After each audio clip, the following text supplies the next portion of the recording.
ndax sunu fans yi dañ lay bëgg di la gis en bon état de forme. xam nga oui voilà c'est ça. la xew Agnam xewoon na Koungheul. non du Koungheul sax la njëkk a xew. Tamba la njëkk a xew. ay ci xëcc micro bi tuuti ci yow. ma ne li xew Agnam Tamba la njëkk a xew. ay Tamba la njëkk a xew. parce que Bart moo dem Tamba ñëpp di ko dégg. mu woo waa Tamba bi ne ko présent mu saaga leen ndey. léegi lu mu wuti foofu. loolu violence verbale la. d'accord. loolu violence verbale la tudd. que nit ki boo ko saagaa ndey mën na laa gaañ mu taxaw rassemblé ñëpp taxaw Tamba mu daggal leen saaga ndey ku ne ma Sonko yee. ma tëb lëmbal. ñëpp di ko dégg. oui ñu jóge fa Barthélémy Diaz le même jour mu orchestré ay nerveux dem attaqué encore yeneen doomi waa Tamba ba yàq ay moto waa Tamba c'est le même jour. Bart moo def lu ni mel. moom la garde corps yooyu ay nervi lañ ay yet lañ yoroon ak i xeer te ñoom ñëpp ils étaient armés du dëgg. loolu même pas 2 semaines bi ñu àtte neno baxal la woon du dëgg. ñu jógee fa Bart orchestré encore dem taal siège Abass Fall. ba tey yaa ko jiñ bàcc. non moo attaqué ay militants yu Abass Fall ba 7 personnes blessées fa. loolu dafa war a tax ni moom la non c'est lui moo saaga ndey Tamba moo jël ay nervi ca Tamba ñuy dóor doomi waa Tamba ba yàq seeni moto image yi mu ngi fi. troisièmement mu dem fekk ay militants yu Abass Fall yu caravane mu attaqué leen ba gaañ fa 7 personnes. quatrièmement mu dem taal siège am ne ñu ñoo ko taal. loolu lépp baax na ko lépp moom la. nga fàttali ne moo rey Ndiaga Diouf. bu defee loolu rek war naa mën a def li non si moo rey Ndiaga Diouf saaga policiers yi si yoon saaga tey mën na rey keneen mën naa rey keneen Bart mën na rey keneen de il est violent moom moo fi démarré lii ñu jógee fa dem Koungheul. takk wàllu bu Macky Sall attaqué cortège bi Ousmane Sonko ba mu am fay blessé encore toujours ñoom ñuy attaqué de waxuñu tey ñu dem Agnam ci vol Farba Ngom recruter ay nit ñu attaqué waat cortège Ousmane Sonko tey. Farba Ngom moo recruter ay nit. moo ne Sonko doo dugg Agnam moo ko waxoon. waaw moo ko waxoon est-ce que coïncider wul rek. waaw doo dugg Agnam may dugg Agnam ñuy sànni ma xeer kañ war a woo laaj ko kay mooy ko waxoon doo dugg Agnam ba Macky Sall di ñëw fi ma ne ko doo fi dugg ñu ne ma coppet yóbbu du tax ñu ne ma coppet yóbbu parce que maa ne ko doo fi dugg boo fi duggee sama bakkan ngay jaar du dëgg moom moo woote à la résistance loolu su à la résistance l'appel c'est un appel à la violence parce que nga ne nit en tant que premier ministre yow doo dugg Agnam mbete Agnam moom ndayam wala baayam ñoo ko moom. du waxu politicien rek est-ce que. déedéet doo dugg Agnam mais c'est-à-dire boo defee boo waxee ba pare. da nga koy jéem a concrétiser. du dëgg violence verbale yooyu ñu def moom la ñu def transpose def ko ay violence par acte mooy Sonko buy ñëw taxaw leen sànni ko ay xeer heureusement la gendarmerie était là-bas gendarmerie bi wàññi woon ñoom neenu baxal neen xaar leen cortège bay génn gendarmerie bi ñëwoon taxaw démb ak Thierno Alassane ne ko mayel ñee dugg yow nga dugg gendarmerie nationale boobu. ñu leen di féliciter di leen gën a encourager ñoom ñoo taxaw interposer ba loolu amul parce que bu ñu leen bàyyi woon seen biir ak xale yi Pastef yooyu nga xam te ne ni ñu bare njaaxu moo naam ñu ne Ousmane Sonko indi violence te Sonko indiwul violence. te loolu Farba Ngom moo ko def. moom la. foo teg loolu. mais moo ne Ousmane Sonko du dugg Agnam. waaye loolu rek jar na tax ni moom moo attaqué. nday asu doo dugg sama kër nga dugg sama kër ñu attaqué lu ku la attaqué lu moom la. Farba Ngom moo orchestré loolu attaqué convoi bu Ousmane Sonko Farba yàgg naa saaga Sonko yàgg naa jiñ Sonko amul lu mu ko xool assemblée nationale nee na Agnam sama titre foncier la yow Ousmane Sonko doo dugg Agnam Sonko di dugg Agnam ñu attaqué ko kan la Sonko bi muy dugg Kaffrine dañu ko attaqué. Sonko bi muy dugg Tamba dañu ko attaqué. bi muy dem Ziguinchor dañu ko attaqué bi muy ñëw fi Thiès dañu ko attaqué la parce que amul appel à la violence amul kenn ko waxoon ne Sonko doo dugg Thiès. tey man su ma taxawoon ne diw doo dugg Thiès boo ñëwee ñu attaqué la man mi waxoon doo dugg Thiès maa teg les voies et moyens ba ñu attaqué la moo mën ko attaqué te Agnam Farba moomu ko Agnam benn commune la rek ci biir Matam Farba Ngom waa Matam dañ ko war a laaj Farba lan moo tax bi nga nekkee sës rekkoon ci Macky Sall nekkub géwalam lan moo tax bi Agnam bi Matam amee phosphate waxoo ñu ko ba Sonko jógee Dakar ñoo naa leen seen fii am na phosphate. est-ce que xamoon na ko. non xamoon na ko xam na ko kay tey bu fekkoon nguuru Macky Sall moo fi ñu war a exploiter encore phosphate boobu noonu dañuy def comme ICS rek jox ko benn peut-être mën nañu ko joxal Indorama mu koy génne war réew mi bu ñu bëggee engrais ñoom ñu jaay ñu engrais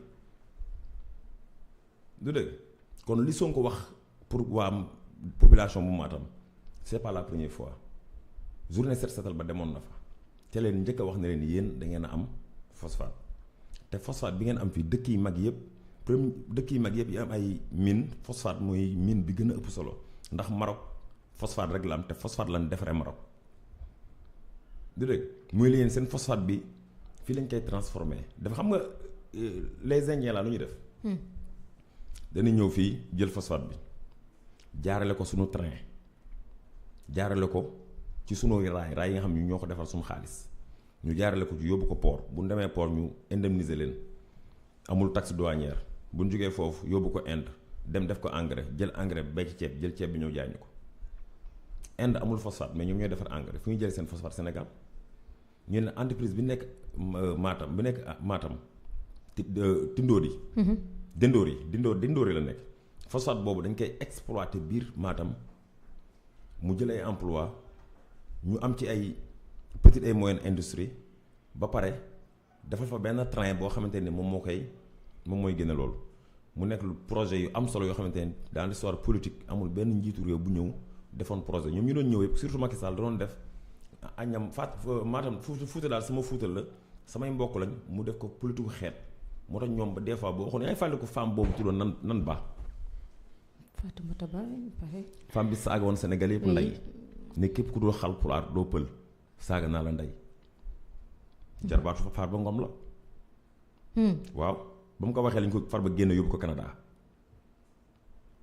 Farba moom dafa violent premier ministre même bu dee candidat premier ministre ñëw sa dëkk nga ne nañ ko sànni xeer bu fa kenn gaañoo lu ñu def bu fa kenn blessé woon lu ñuy def ñu ne encore Sonko la ñoom dem ñu ne Sonko mooy indi violence Sonko moo na attaqué nit ñi Sonko bu ko neexoon day attaqué dégg naa sama papa Mbaye Peex wax lu am solo. Mbaye Peex waaw nee na Sonko fee la woore ci kaso bi ñu tëj ko ràpp mu génn ñu jox ko caabi mën naa bay tëj mais bu ko neexee tëj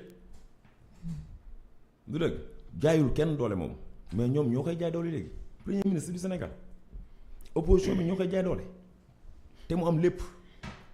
garde corps yi ñuy àndal sax ñoom ñëpp ay civil lañ amul militaire amul gendarme amul lenn jël oto état teg ko fële gars yi cotisé ñoom ñu sàccoon alalu état ba pare Farba Ngom yemul foofu de.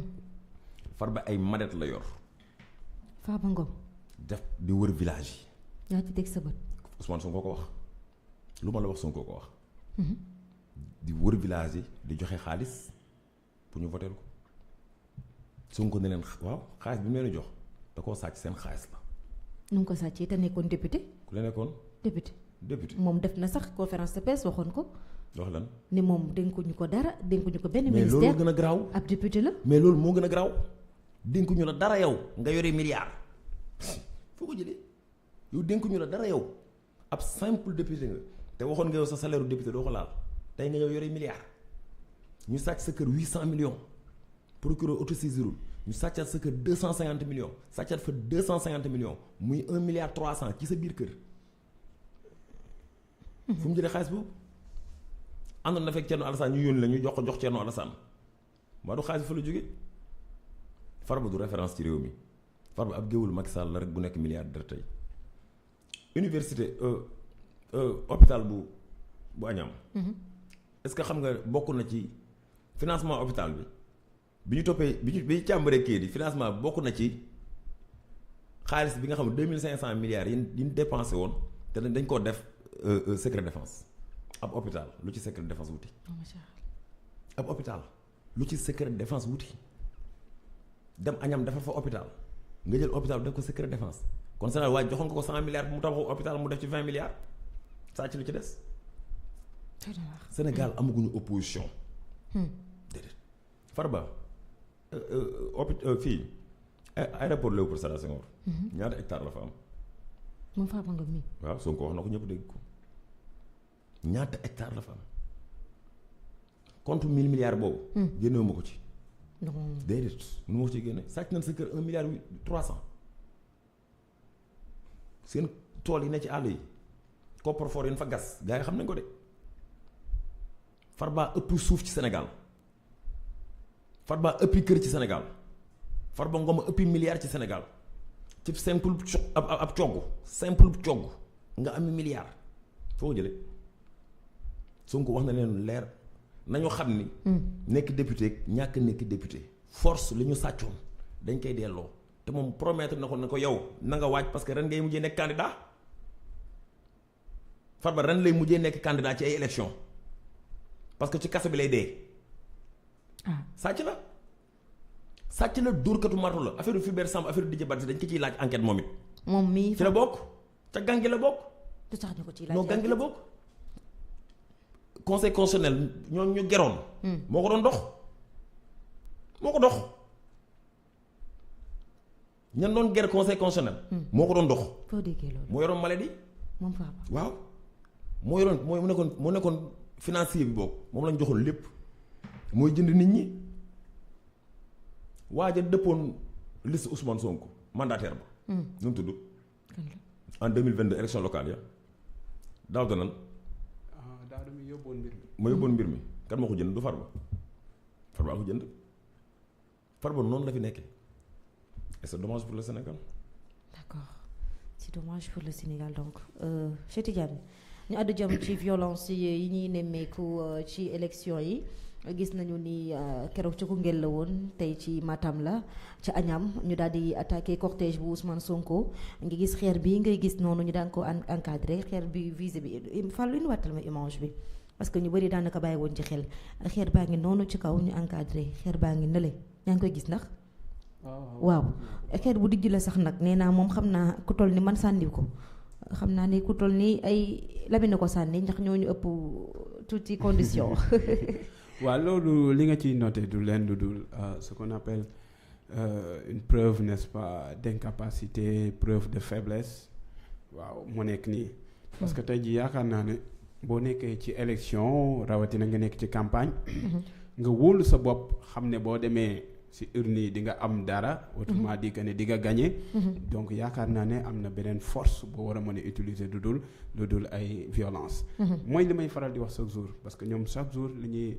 ñuy prôner nekkul leen lu dul n'est-ce pas la force l'argument de la force mais pas la force de l'argument oui. ñoom bëgguñu la force de l'argument ñoom wootewuñu ci terrain boo xam ne débat d'idées moo fay am wala terrain boo xam ne ay arguments yu solides ne serait-ce que pour pouvoir n'est-ce pas convaincre les Sénégalais loolu seen yoon nekkul ci loolu ñoom lañ jàpp mooy faaw ñu exercer violence ne serait-ce que pour Sénégalais yi xàmmee leen ne serait-ce que pour Sénégalais yi jàpp leen donc tey ji li nga ciy jàngat yëpp du leen lu dul nit ñu bëggu dem élection rek comme ni may faral di wax rek bëgguñu dem élection lii lépp parce que boo xoolee seen cible principale président Ousmane Sonko la li xewoon ci Koungheul gaañ nañ kan président Malick Gakou lañ gaañ instant yi amaguñ satisfaction pour ñu am satisfaction faaw ñu gaañ président Ousmane Sonko te loolu gëm naa ne du mën a ne parce que dispositif sécuritaire bu président Ousmane Sonko ku ko bëgg gaañ di nga gaañ ñooñu ba pare te lii lépp lu ñu orchestré la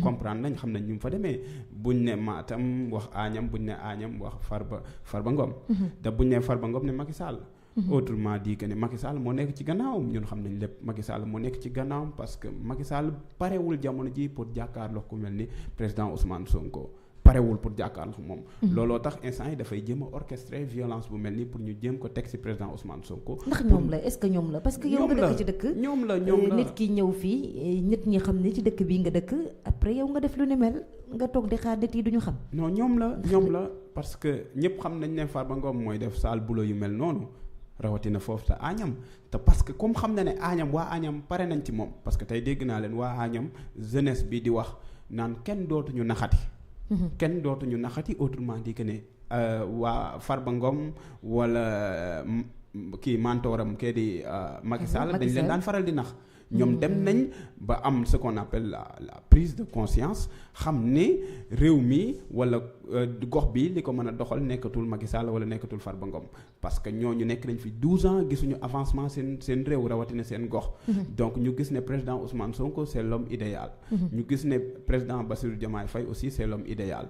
ñoom ñu fas yéene lañ daan def bu njëkk maanaam Farba Ngom daan leen jëndee xaalis. daan di génn ay mallette di leen tegal ci table yi. ñoom ñu gëm ne changement war na mën a am ci côté boobu ñoom ñu gëm ne rupture war naa mën a am ci côté boobu. d'ailleurs loolu moo tax ñoom ñu pare pour débarrasser wu ci Farba Ngom ñu pare pour engager wu ci wetu président Ousmane Sonko moo tax bi mu fa demee gis ngeen mbooloo mi ko topp yépp loolu nag moom metti ku mel ni Farba Ngom moo jeexal seen xol ñu orchestrer violence boobu ne serait-ce que pour xale yi mën a ñëw jàkkaarloo waa kër Ousmane Sonko. pour sànni fa ay xeer bu dikkee tiraillement su amee ñu profito ne waa kër Ousmane Sonko ñoo leen song. lan lañ ci bëggoon dañ bëgg def le tout ba empêcher président Ousmane Sonko mu tenir un discours parce que xam nañ ne Ousmane Sonko fu mu jàkkaarloo Sénégalais yi wax ak ñoom. ñoom dinañ dugg parce que dinañ xam ne luubal nañ dinañ xam ne sàcc nañ suñu xaalis dinañ xam ne président Ousmane Sonko dina def ay révélations yoo xam ne du leen arrangé rawatina Farba Ngom mi xam ne këram lañ fa fekk ci xaalis dans les normes loolu dañ ko waroon a jàpp tëj.